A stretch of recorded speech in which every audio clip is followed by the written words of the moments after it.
Hello, welcome to this talk today.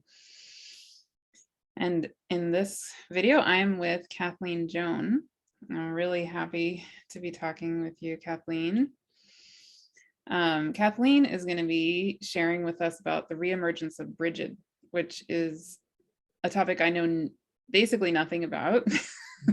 But from what I understand from Kathleen, I was just saying it feels like the re-emergence of Brigid is like the tip of an iceberg of this very deep, multifaceted, complex set of phenomena that are very related to all kinds of other things that this symposium is nurturing and that I really believe in strongly. So I'm super excited to learn about how the topic of Brigid, connects to all these things that we presumably all of us on this symposium care a lot about. Wow. Thank you so much for being here. Thank you so much for having me, Martha. Yeah, before we start, I'm just going to read your bio because it has some pretty important information. So Kathleen Joan is a priestess of Brigid, committed to the resurrection of the divine feminine, especially within her own Catholic Christian tradition. She holds master's degrees in theology and ministry and has over 10 years ministry experience, including directing retreats, teaching classes on religion and spirituality, and leading small group spiritual communities. She also offers Reiki energy healing and spiritual direction for all genders, as well as women's circles and retreats to help us claim our sacredness in the image of the Divine Mother and to take our place in the Great Rebalancing that is happening in today's world. Beautiful. So we could start almost anywhere, but one place I would love to start is just with who is Brigid and what is Brigid, and just start at the very beginning because I don't know the answer to that question. Awesome. Oh, well, thank you, Martha. Just thank you so much for having me on this symposium, and I'm really excited to be part of this event. So Brigid, you are right that there's sort of a lot there. She's a lot of things. So this one place we could start with that is that Brigid is both a pagan goddess and a Catholic saint. She's an archetype of the divine feminine, right? So she's been around since like ancient Ireland before the Celts became Christianized, right? And one thing that drew me to Brigid is that I have a Catholic background. I actually have Irish Catholic ancestry, and I grew up Catholic. And so like I guess I had heard of Saint Brigid, but when the divine feminine appeared in my life, I was really drawn to Brigid because she kind of represented both. She represented this ancient goddess who also kind of transformed into a Catholic saint when Ireland became Christianized. So like she didn't go away. Basically, when the ancient Celts became Christian, people kept Brigid around, but they started to refer to her as a saint, right? And so Saint Brigid there was an actual person named Saint Brigid who came from a town in Kildare in Ireland around, gosh, like the 5th or 6th century. And she founded a monastery there. Talking about gender, it's actually interesting that she founded a double monastery. So there was both men and women living in her spiritual community, which is unusual in the Catholic tradition. And she was the abbess of the whole thing. So there's a woman in charge of this, multi-gender community. Which was unusual also, right? And one thing I love about the stories of Saint Brigid is that, so the ancient goddess, pagan goddess Brigid had the priestesses who would tend a sacred fire. Brigid is goddess of the fire and of the sun, right? So she's the one who brings the sun back after winter. She wakes up the earth from the winter, she gets springtime started, she brings the warmth, she brings the light, right? So her ancient priestesses would tend this sacred fire.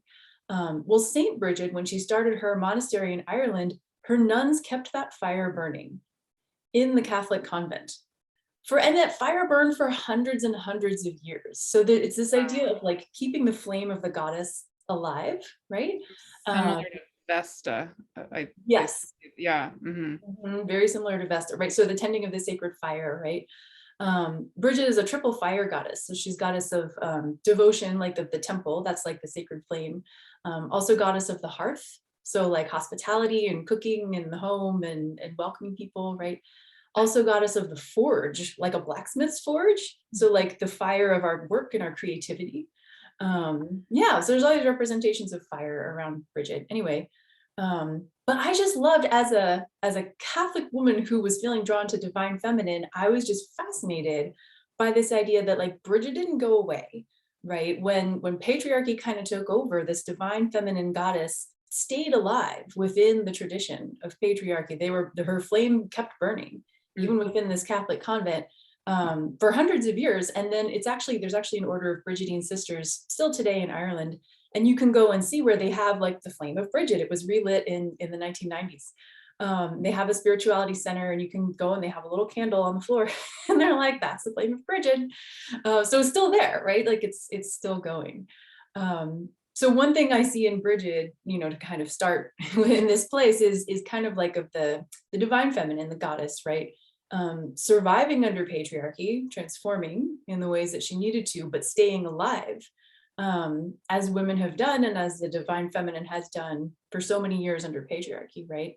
And then now there's this time of her re-emergence. Like many of us are probably talking about how this is a time of the divine feminine coming back. And so Brigid, I believe, is at this moment of kind of bringing her back into our consciousness as goddess, not only as saint as well, right? Well, and I just want to say that I'm from Scotland, or my ancestry is largely from Scotland. And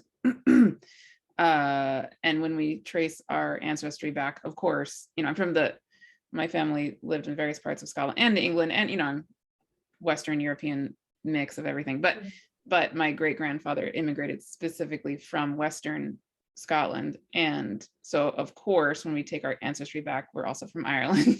Right. Right. I think we know of people who came over from Ireland in around this time that you're discussing. So I'm getting all these chills, Oh, cool. Yeah. And for me personally, Scotland is incredibly powerful spiritually. So the times that I've gone there have been, beyond words, and for another discussion. Yeah. But very, very, very powerful. Anyway, so keep going. Great. Yeah, right. So the re-emergence of the divine feminine, right? And yeah, so to me, Brigid really, like, she exemplifies that. The other thing I'll say about Brigid is that her holiday is Imbolc. It's the pagan holiday that's halfway between the winter solstice and the spring equinox. So it's like February 1st. Okay. Yeah. And so it's like, it's not springtime. Like, it's definitely not spring. It is still winter, right? But it is that halfway point where, like, you kind of start to look around and see the very first hints of spring, the very first hints of, like, maybe this winter isn't going to last forever. Right? You see that the light is getting a little longer. You see maybe a little bit of warmth coming back. It's the first moment of hope, right? To me, is what it represents spiritually. Like, if you've been going through this cold or dark or difficult time, right? Imbolc is like that moment when you're like, wait a minute, maybe change is possible. Maybe summer is coming back. Maybe the warmth of the goddess is coming back, right? And that was the role of Brigid. She was the one who would, as a goddess, people said she would travel through the land at Imbolc, waking up the land from winter, right? And bringing back the warmth and light of the sun. Wow. So when I hear about the re-emergence of the divine feminine, there she is, right? She's tapping us all on the shoulder at this time in history, saying, like, the light is coming back. Like, we don't have to live in this, the darkness of patriarchy, of racism, of all of these systems of oppression that have been going on for so long, right? Beautiful. Yeah. So in your own journey, I mean, I would love for you to share anything about your own journey that feels relevant, but I'm specifically wondering, why Bridget? Why are you, I mean, you just sort of named it a little bit, but I'd love to hear a deeper version of the why. Why do you, in your work now, focus so specifically on Bridget, and how, also part two, how do you work with Bridget? What do you help people to do with this energetic, or with their relationship with her? Or anyway, I would love to hear that's a lot of questions in one. Yeah. Yeah, thank you. I mean, I think for me, it comes back to this like reawakening of the divine feminine, and Bridget is one archetype of the feminine, the divine feminine, right? Of the goddess, but she obviously she takes many forms. There's a lot of different archetypes.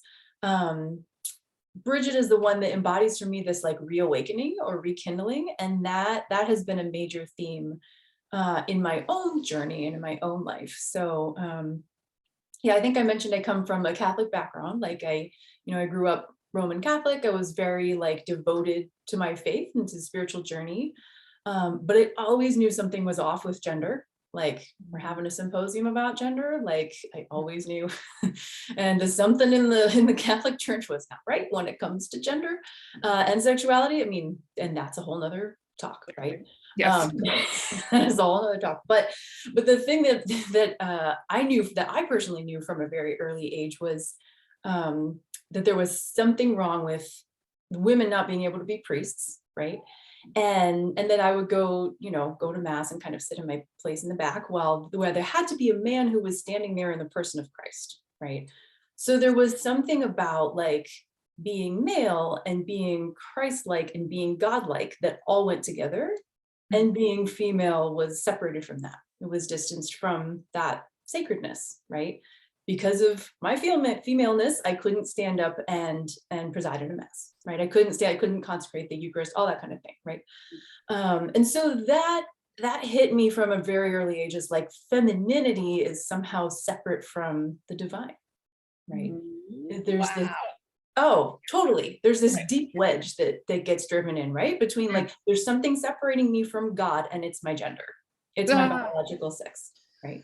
And I was definitely not raised Catholic, so I do not have this imprint in me. So it's really profound to hear you say that. Yeah, thank you. I mean, I think, and the short version of the story is I went to Catholic theology school and like did my master's degree in theology and ministry and all that.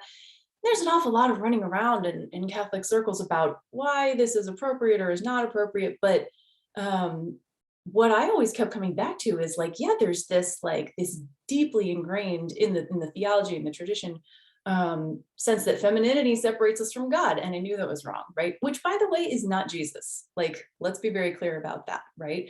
Like Jesus was extremely inclusive of people of all genders, all kinds of people who were outcasts, right? Jesus would eat with anybody. He saw the divine in everybody.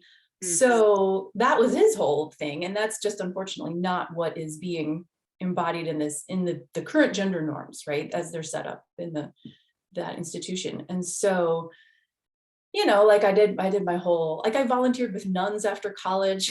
I was like teaching English in a school in Peru with the Sisters of Notre Dame, which was amazing. That was like a deep sort of spiritual formative experience, because I was living in women's community and doing like spiritual service to the community and all that, which is wonderful.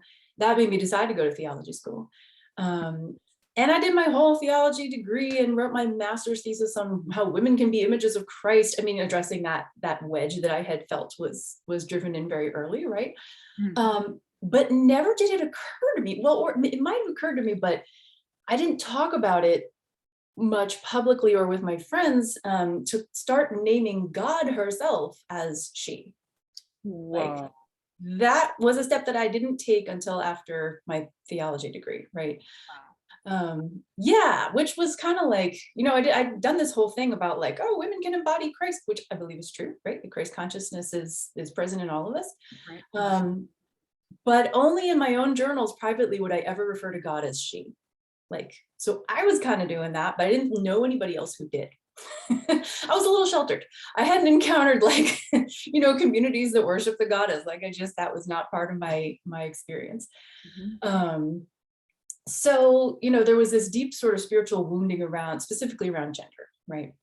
And I guess what changed, the goddess showed up in different ways as she does. She kind of calls us in different ways when we're ready, right? And she showed up. Sorry, do you feel like sharing any examples? I would love to hear examples of what you mean? Yeah, absolutely.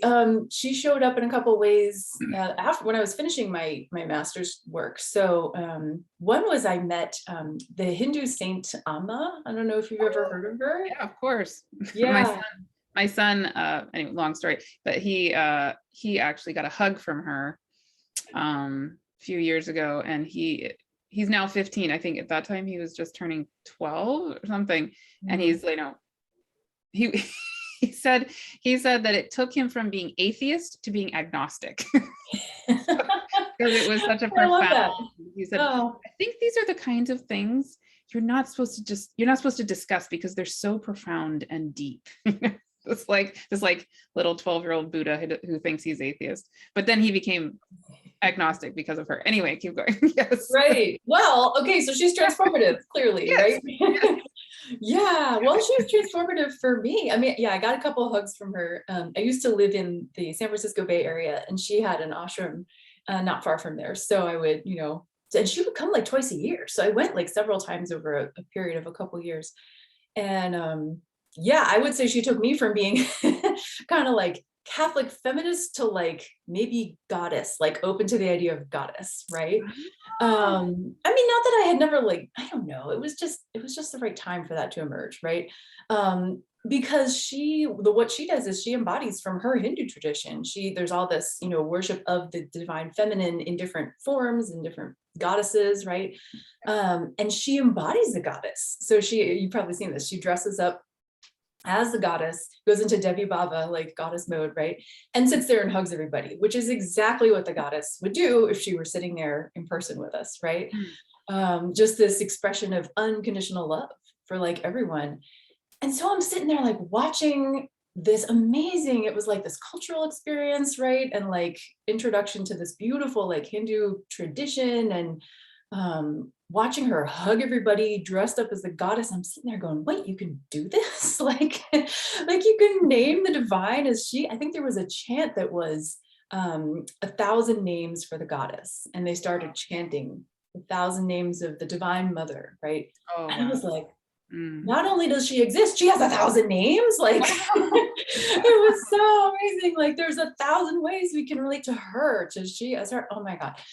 It's so deeply healing, right? So like on my personal journey to start to be like, we can, like, God can be she, and if God can be she, then she can really be like me. Like this part of me that is my gender is not separate from her, right? Oh wow, I'm getting chills. I'm getting chills so many times. Oh. Wow. Yeah. Yeah. Beautiful. So I'm a super transformative, and then I was guided to this church in San Francisco also that is a Lutheran goddess church. Yeah, if you've ever heard those words before together. No. Which really worked well for me. It's Ebenezer Lutheran in San Francisco, California. The nickname is Her Church. So if you can Google herchurch.org. And I happened to ride the bus past it, big purple building with a sign outside that said something like, God loves all her children. And I was like, I think I'm going to check that out. And that became a key spiritual community for me for the years that I lived in the Bay Area, because it blended like my Christian tradition that I was familiar with God, like all of these goddess names and images for the divine, right? All of the names and images for God have been, or I don't want to say feminized, like they've just chosen feminine ones, right? And keeping a foot sort of in the Christian tradition, but inviting in all of this beautiful divine feminine archetypes and names and images. And so I was like, wow, like I think I went there once and like never didn't go back. Like, like I went once and was like, okay, I'm coming next week, right? Meanwhile, I'm teaching at a Catholic high school. Right. Teaching religion and running retreats at a Catholic high school. So that and feeling like the work at the high school was good for me for a long time, right? I was applying what I knew and growing professionally and teaching people about spirituality, and all that was wonderful. Running retreats, a lot of great experiences, and at the same time, like a divine feminine aspect of me and an aspect of what I feel to be my calling was like growing more and more. right? And so at a certain time, it became time to put that front and center, right? It felt like the goddess, this goddess stuff, was the most important piece of my calling, the most important part of what I'm here to help people experience. Right? Mm. I have this feeling in my body as you're talking, which could be just my projection, but it's like this feeling of like you were having the goddess just poured into your heart or something, it's just like filling you. That's what I'm feeling. Anyway, it's like almost like drinking through my heart kind of a feeling. And then, I don't know, then you got to the point where it was, you were filled enough or something, and it's time for you to act. Yeah, it's a beautiful image, right? Just having that energy poured in and being filled. Beautiful. So then what happened next? Storytelling. Then that was all right around the time that COVID hit. And so everything changed. I mean, COVID changed a lot of things for a lot of people. And energetically, I mean, it just kind of felt like this time when everything has been shifting really drastically, right, over the past couple of years. So that I mean, there were sort of other factors going on. We were moving and all these things, but it became time for me to take the next step in my professional career. So, I said goodbye to the Catholic high school, and I started my own ministry, which is called Bridget's Flame. And my mission is really to help people connect with that divine feminine, because that's what was missing so much for me, right? And I will say that people of all genders, I think, can really benefit from this. Like I've talked to non-female identified people who are deeply devoted to the goddess and who find this deep kind of integration from inviting her into their spiritual lives as well. So yeah, I mean, I did start leading specifically women's circles. So new moon circles for female identified people, and I still have those, right, going on. But I also have become a Reiki healer, Reiki energy healer and practitioner, which is just a beautiful way to kind of help people like absorb on an energetic level the kind of healing that is happening in our mental, spiritual, physical beings, right? It's kind of like this deep integration also. And I'm a spiritual director. So I offer one-on-one accompaniment for people who just want to talk out their spiritual journey. That is one thing that helped me. It was kind of this like sacred container that held me through the whole journey of like, where am I with my faith? I have issues with the church, and then like, goddess, who is that? And then like integrating, like who am I? Am I different now that I know her as her? And like all this kind of thing, So spiritual direction was absolutely key, like me being able to talk to someone who could be a companion on that journey, right? So I'm really thrilled that I can now offer that for other people. Wonderful. Yeah. So I have another couple questions, but I'll start with just one, which is, can you talk more about what are the effects that you notice either in yourself or in other people, or that you just know is possible?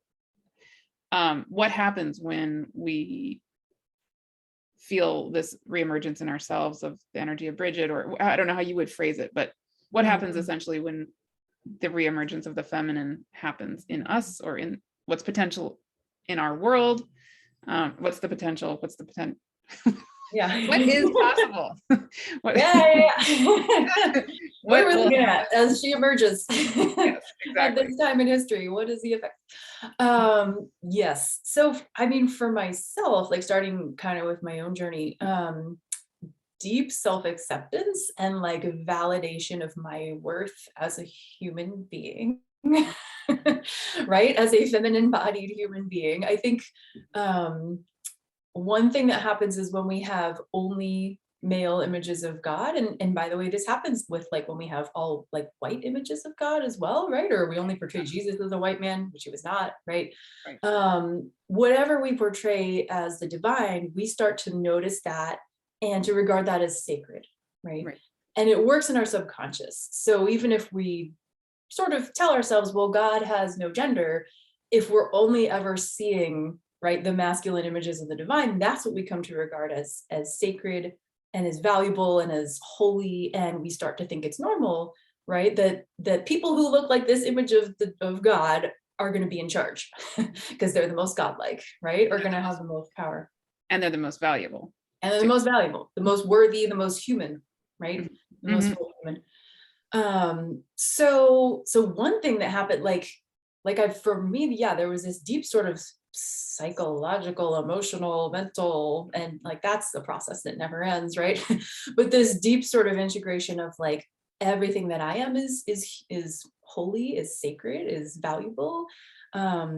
We're talking about sexuality on this summit, right? And like for me, there was just a deep validation that like sexuality is sacred, right? And my feminine sexuality is sacred. Like rather than being the thing that was going to contaminate the men if they married women, and so then they couldn't be priests if they were married to women. Like there was just, okay, again, that's a whole nother topic, right? Yeah. On the some of those dynamics there, but yeah, like feminine sexuality as something that is holy and sacred and divine, right? So that's one. Yeah, were you gonna say something? No, I'm thinking something, but I wasn't actually saying. Oh yeah. Yeah. So that, the sort of personal, psychological, mental, emotional, everything, spiritual, right, level. And I think there's a social effect, right? Because of that whole effect of like, whatever we value, whatever we see as the image of God, as what we value as sacred, right? If we start seeing female images of God, if we start seeing non-binary images of God, we start seeing non-white images of God, right? God who looks like humanity in all of our beautiful diversity and all of our forms, right? It becomes easier to value and to consider all of us as holy and sacred, right? So I think it's actually deeply revolutionary, just to name God as she, because once you open that door, all of that comes after it, right? Yeah. There's this deep kind of reclaiming of our power for those of us who haven't been told that we look like God, right? Which is most of us, most humans, right? And then, there's this, then we start asking the question, well, if I'm just as godlike, if I'm just as sacred, holy, and divine as anyone else, why do we have these unbalanced power structures in society, right? Why is, if God is all of a sudden not holding up like white supremacy or patriarchy or economic oppression, if there's not like an old white male God sitting on a throne sort of justifying all of that, then what? Right. It's like we almost have like this divine, and we do, right? We have this divine calling to put back in balance the things that have become so badly out of balance. And, so it's actually like what's coming is like total revolution as she rises, as she reemerges in our society, right? And kind of in a sense, as we reemerge as all of who we are, right? Yeah. And as you're talking, it's a little bit, it's giving me a little dose of humility in a sense that clearly I feel called to hold the space for healing of our relationship to gender and sexuality, but it's reminding me that the things we each need to heal are different. Right. Because again, I wasn't raised Catholic. I have a different set of conditioning than you do. And each of us all have, as we're collectively doing this healing, it's, we're healing different facets of the same thing. Yeah. Like the re-becoming the one, that the name of this symposium, it's like we each have a part in the healing that's connected. We're all connected. And at the same time, our unique healing journey is like giving balm, like a healing balm in a different way to the whole picture. Yeah, I love that. As far as like, and I love that image of re-becoming the one. Also, it's kind of like there's all, well, so much is out of balance, right, in our in our world around gender and sexuality and the sacred, right, and the divine, and our relationship to the divine, right? And it's almost, I like what you said about how like each of us does a different aspect of that healing or different facet of that healing. It kind of reminds me when people ask, well, this is like a question that comes up, right? It's like, well, if God has no gender, why are we going to call God she, right? Why would we even bother doing this divine feminine stuff? And my answer to that is because it's been so unbalanced in the other direction for so long that like that's one aspect of the healing that we need to bring in, right? Like if everything has been, you know, blue, blue, blue, blue, blue forever, then maybe we need to bring in some other colors to the spectrum to kind of to balance that out so that we can return to wholeness, right? So it's not about flipping patriarchy into like an opposite system of oppression, right? It's not about now women are going to be dominant over men. No, it's about returning to this system of balance that allows for all of our genders, all of our expressions of gender and sexuality, right? Yeah. It makes me think of kind of like if we are collectively like I'm getting this image of like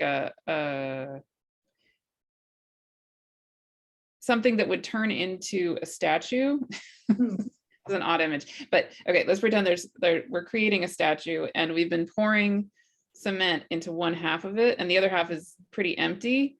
It's like, well, we want to return to the whole being, the whole thing, returning to the one, but because one side is so full, well, part of it is that we need to fill the other side or the other sides, or you know, multiple sides. And it also makes me think of conversations I've had with people who are understandably pretty upset at the whole notion of archetypes. So I've had these conversations with some people who would like to, in a sense, eradicate gender or eradicate our notion of archetypes.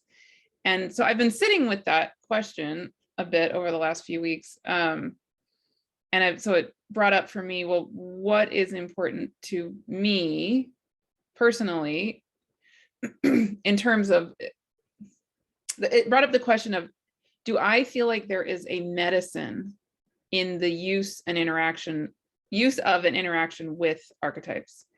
And pretty quickly I came to the conclusion for myself, yes. The answer is yes. And I think it's very related to exactly what you're saying, that when we have these archetypes, which we have had throughout eons as a humanity, I feel like on the ultimate level, absolutely, yes, we are the one, we are all source, we all are the divine, we all are God. And the ultimate goal is to remember that oneness for sure. And at the same time, returning to the fullness of ourselves as each of these archetypes, of all genders, of all energetics that we are, for me personally, helps to heal parts of myself that I've forgotten are either exist or are allowed to exist, or it's very healing for me to not go through life thinking I need to only be XYZ thing, like the responsible working mother, no, there are so many other facets to who I am. So, and to who each of us are and to what life is. So I feel like that's one of the medicines in connecting with these archetypes is that connecting to so many other parts of who we are. Yeah, absolutely. I mean, as you're talking, kind of the image that came to me was like almost like you're learning to use your non-dominant hand.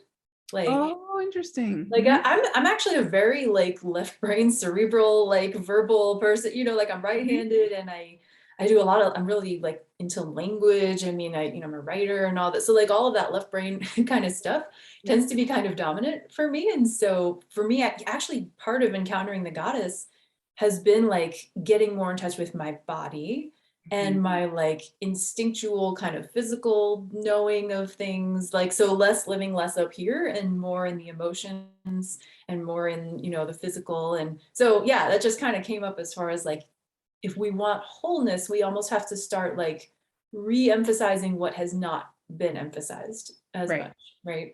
Definitely. Yeah. And that's what you just described as a theme through a lot of the talks, especially on day 2, the talk with Heather Ensworth and then the one with Anne Baring. They both talk a lot about the overemphasis in patriarchy of the left brain thinking and how it's not healthy to keep focusing that way.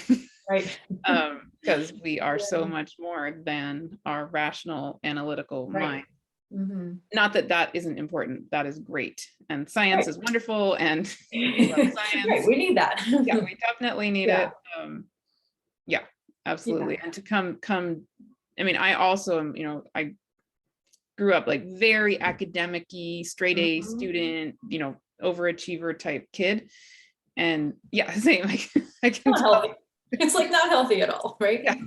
Yeah. I mean, it has its place. It's It good. has some advantages, but Yeah, exactly. yeah. Right. But then to like come down into our bodies and our hearts and to like live, full, like sensual, intuitive lives where we're enjoying like this concept of just enjoying life. Right. Yeah. As opposed to, yeah, even I would say for me, the WASP culture of work ethic, Mhm. is not healthy at all. Right. So yeah. Yeah. Yeah. I mean, no, you're right. And I think that, like you said, that goes hand in hand with patriarchy, like this idea that the mind is supposed to kind of be in charge of everything. And so somehow the feminine and the body and the emotions all get kind of pushed to the side together. I don't know about Right. these, I guess people traditionally associate, masculine with the left brain and the feminine with the right brain, and they're opposite sides of the body, right? Right. Yeah, and I don't know that that's like a clear cut kind of black and white distinction, but certainly those are the parts of us that tend to get suppressed, right? Yeah. So yeah. Absolutely. Yeah. But then when you said straight A student, I was like, oh no, an overachiever. I was like, oh yeah, that's absolutely me, right? And like we get advantage, like patriarchy offers us, or like our current system offers advantages to people who can or will work in those ways, right? Like can or will sort of stay super focused in the cerebral and be like high achievers in math and writing and all of these kinds of things. Anyway, like that translated into literal money for me for college. Me too. Like, why is that? Why is that? Right? I went on a full scholarship. Like, good. Good. Yeah, it's an advantage within the current system, but then why is the system rewarding that instead of all these other talents and gifts that people have, right? Right, exactly. Yeah. And how many, 99% of kids get missed and not supported in the ways that, yeah, it's not good. It's not okay. Yeah. And cutting off sort of the rest of yourself to do that. Right? No. Yeah. No. It's just no. And then, people can get sick and then okay. Yeah. Yeah. Not a good road. Yeah. Wonderful. So the thing I'm wondering about now is in your work with people, how do you work with Brigid and with all of this? I know that you have created a free, on your website, you have a free, what do you call it? A guide? Oh, it's a guide, yeah. Yeah, it's called 5 Ways to Connect with the Sacred Feminine Daily. And so that's just a guide for simple spiritual practices that you can bring into your daily routine, like right in your home, where you can call in that sacred feminine energy.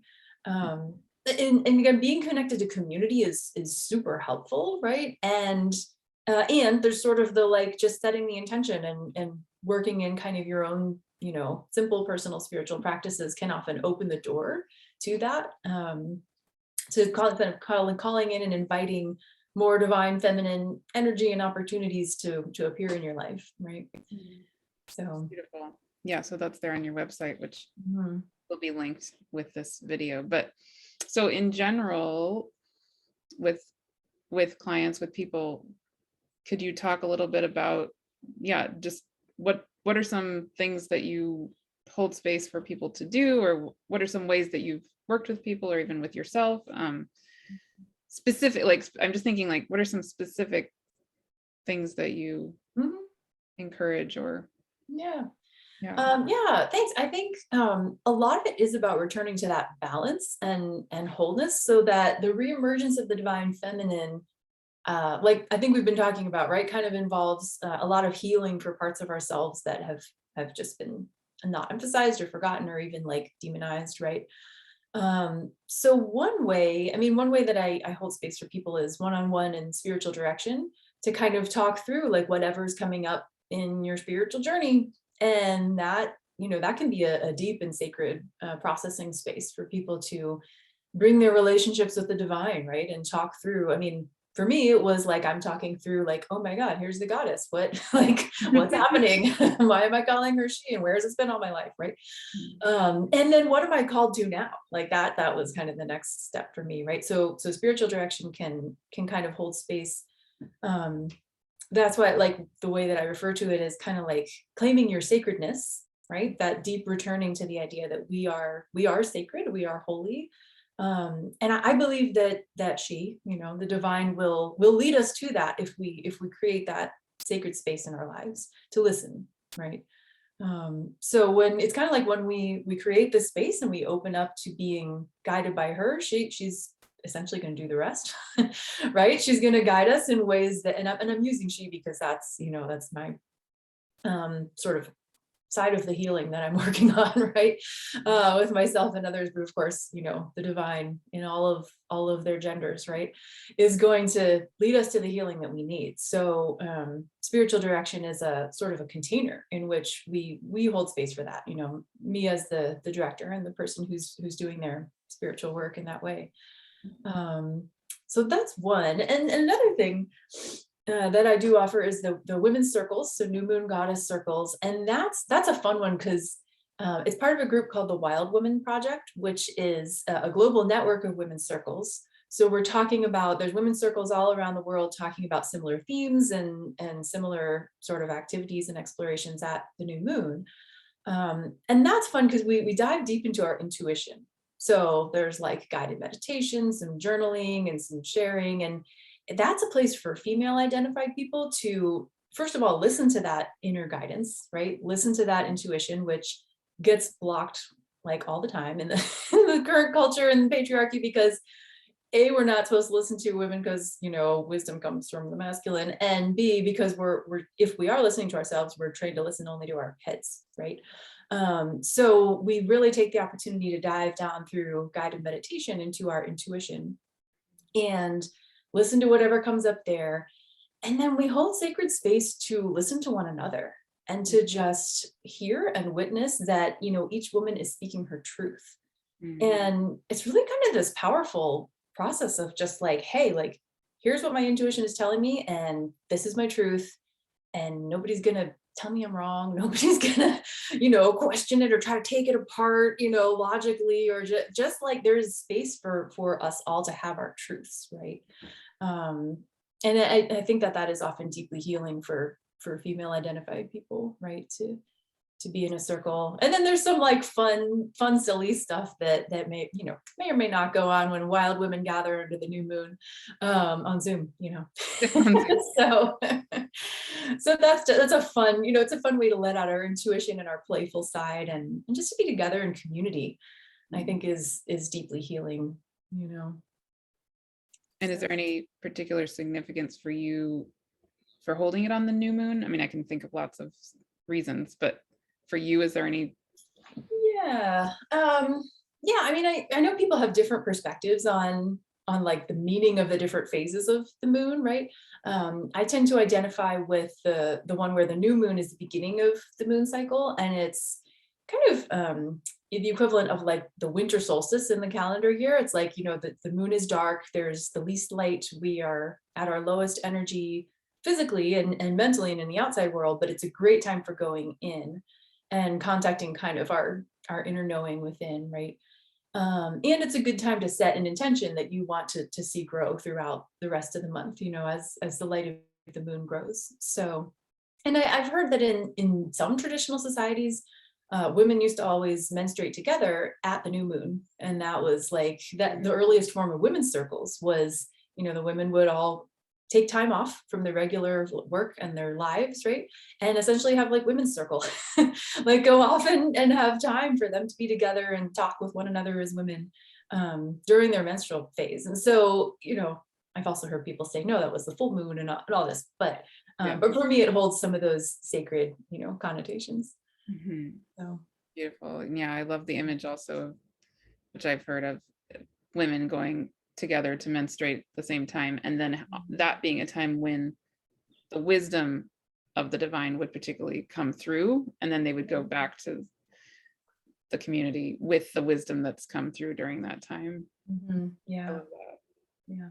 And probably one of the earliest forms of spiritual community, right? Mm-hmm. It was like women gathering at the new moon during their menstrual phase. So, yeah. Beautiful. I said that to a male relative once. I was explaining this, and he was like, but he sort of like struggled to like ask me the question, like, do women still all menstruate at the new moon? I was like, no. No, all still menstruate at the same time. But it has these historical, connotations. That is hilarious. Yeah. Wow, well, I guess he didn't know that, so now he has that information. Oh dear. Well, we all know certain things and we don't know others. Exactly. How would you know, I guess, right? Well, I didn't know anything about Brigid before we started talking, so there you go. Wow. Very funny. Wonderful. Is there anything else you want to add? Any No, I'm feeling really grateful for this sacred space to just share and be calling in, as part of this symposium, all of this beautiful healing around the divine and gender and sexuality. And I think what comes back for me is the idea of Imbolc, the idea that we're at this time in history when it's like the beginning of the return of the goddess, right? Of balance, of healing, of all of these issues of gender and sexuality that have done so much harm for so many years, right? Throughout patriarchy, basically. Right. I mean, yeah, I've been doing some reading recently about how ancient religions from about 6,000 years ago or so, so 2,000 years BC, 2000 BC was kind of when, archaeologists can actually trace kind of the rise of patriarchal religions. And before that, a lot of the religions seem to have been goddess based. And so worshiping an earth mother, right? An earth mother who gives birth to new life, just the way the women do and all that. And it's so striking what they actually find archaeologically. These societies were really peaceful and really egalitarian, and they didn't have huge differences between the leaders and the people. It wasn't like the wealthy haves and the poor have-nots, right? It was pretty egalitarian, and they don't see any damage from wars for 1,500 years in some places. I'm the book that I'm quoting here is The Chalice and the Blade by Rhiann Eisler. Blew my mind, because it's basically they can look back archaeologically and see that when there were goddess worshiping societies, things were more balanced. Right? Yeah. So the idea of and it was what she calls it cooperator societies rather than domination societies. So societies where people are working together to be in balance with the earth and in balance with one another, rather than so-and-so has all the power and is king at the top and has all the power over everybody else, right? Right. And that makes me think of also, two things. Heather Ensworth, she's the speaker on day 2, kind of the first of the recorded speakers for this whole symposium. And so she gives an overview of her perspective of the historical processional cycles astrologically for the past many thousands of years. And she talks about the exact same thing, which is that even if you go back and you look at the quote unquote ages, the age of Leo through to now, where we're ending the age of Pisces and moving into the age of Aquarius in terms of astrology. If you go back to the age of Taurus, that is the time that you're talking about, when it was a more goddess-centered, feminine-centered time. And then you move from the age of Taurus into the age of Aries, where suddenly the divine masculine became more prominent, but it became very imbalanced, not a healthy, positive version of the divine masculine. And so we're still carrying on what she says is the shadow side of the age of Aries. Yeah. And et cetera, you know, her talk is amazing. I highly recommend it. But cool. I'm going to listen to that one. Yeah, for sure. I love it.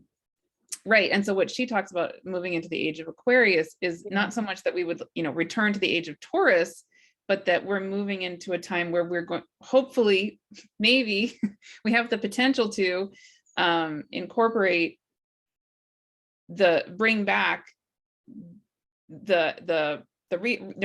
bring through the re-emergence of the feminine and come into a healthy version of the divine masculine, and then help them join together again, become the one, and move into an age where maybe, possibly, hopefully, we could do the two together in a healthy way. Right. And the all, like the non-binary, the everything. Yes. Yeah. Wow.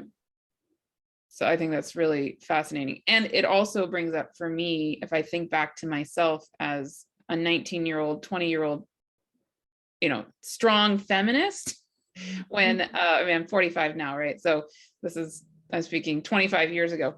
But I went to a hippie college where, you know, it's like, I was conservative because I was a liberal Democrat. So that was like, yeah, exactly. Yeah. So it was very, very, very, very, very left. And I am very, very, very, very left, but most of my friends were even more than me. So anyway, so I went through a phase of thinking I wanted to be a lesbian separatist, and I shaved my head, and I decided that was some solution for some reason. But this followed a time when I was 19, I went to Pakistan, and I lived in the village of actually my Catholic Pakistani stepmother.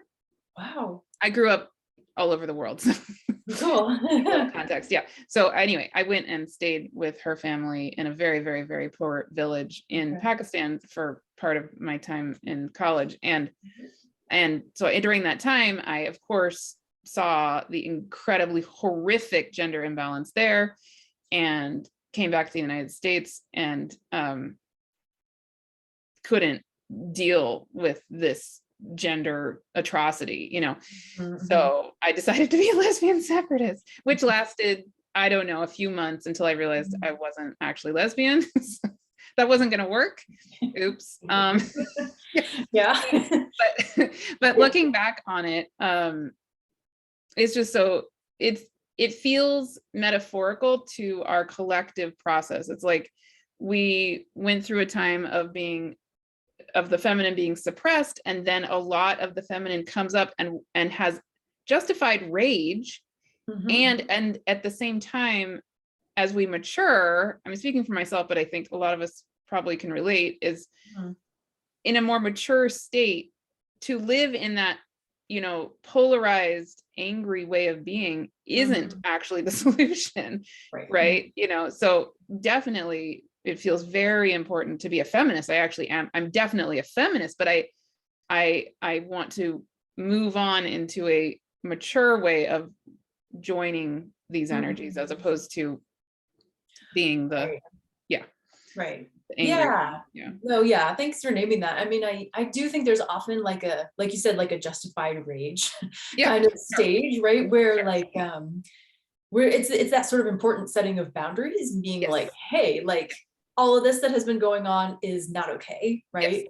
And the need to sort of set that boundary first. And when we feel safe in that, like when we feel like, okay, there's like less active harm being done, then we can kind of work on like, okay, like how do we call in that healthy divine masculine, like you said, and like I know many speakers are talking about on this symposium too, like, which is super important. Like, what is a healthy and a healed version of the divine masculine, right? And what does that cooperation look like, right? And the healthy, healed masculine, even inside ourselves, you know, what is that? And even this gets into a totally different topic, which we don't need to go into here, but even in my own journey, thinking about what are all the facets of the feminine, they're not all sweet and innocent and receptive. Some of them are incredibly powerful, deeply powerful, and destructive. And destructive, they can be destructive in a way that serves life, in a way that's like someone else, Vivian Monroe, is going to be talking about the dark feminine, which is not a bad dark. It's a good dark. And so then there's this side of the feminine being death and birth, both, and death in the sense of sometimes saying, no, stop, those boundaries you're talking about, that absolutely not, we are not doing this. This is not okay. And that is it can be very angry, but again, if we hone that anger in a mature way, it can be with a purpose of love and life, as opposed to just, I'm 19 years old, I'm mad, and I want to shave my head and never see men ever again in my life, or something. Right.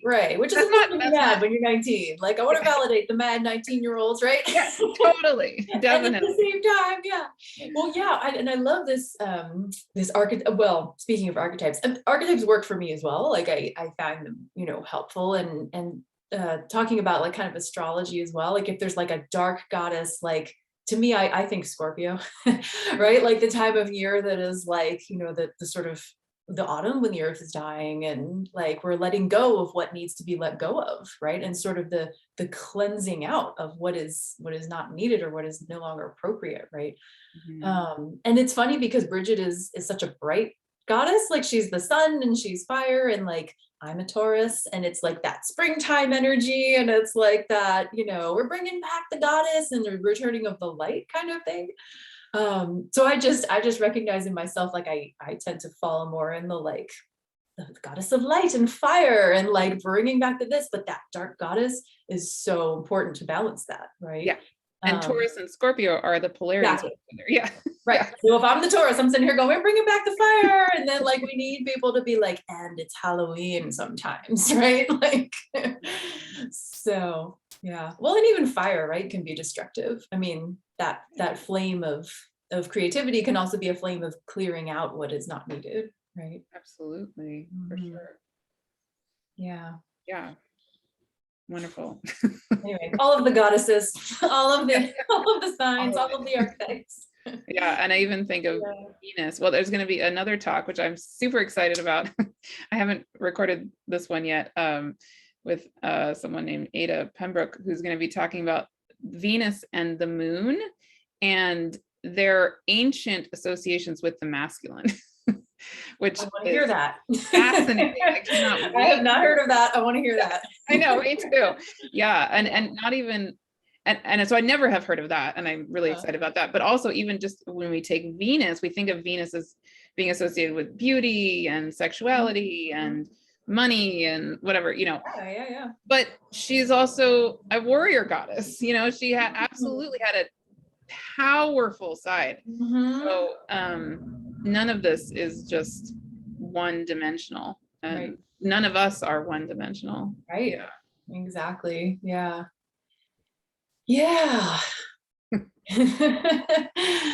Oh my. Thank you so much. Yeah, you're so welcome. Thank you for having me. Beautiful. So people can connect with you on your website. Do you want to just name? Yeah. It's brigidsflame.org. So BRIGIDS flame.org. But it's going to be listed there on the website too. Wonderful. Yeah. So that your free gift. Free gift is there. Yeah. And I think we talked about including the link to New Moon Goddess Circle as well. Yep. For female identified people, it's drop-in, so anyone can attend on Zoom, at any new moon. And I'll also just name that, I love to offer free consultation calls for spiritual direction. So if anyone is interested in having that companionship on their spiritual journey, there's a contact button on my website where you can contact me about that as well. Beautiful. Thank you so much for being here. Yeah. Thank you, Martha. Thank you for holding this sacred space. That's so needed in our world right now. So thank you for all of your support with this too. You've sent me a lot of the people who are speakers. So I really, really appreciate it. Getting all the divine healing practitioners together is just, it's great. Awesome. Well, thanks, Martha.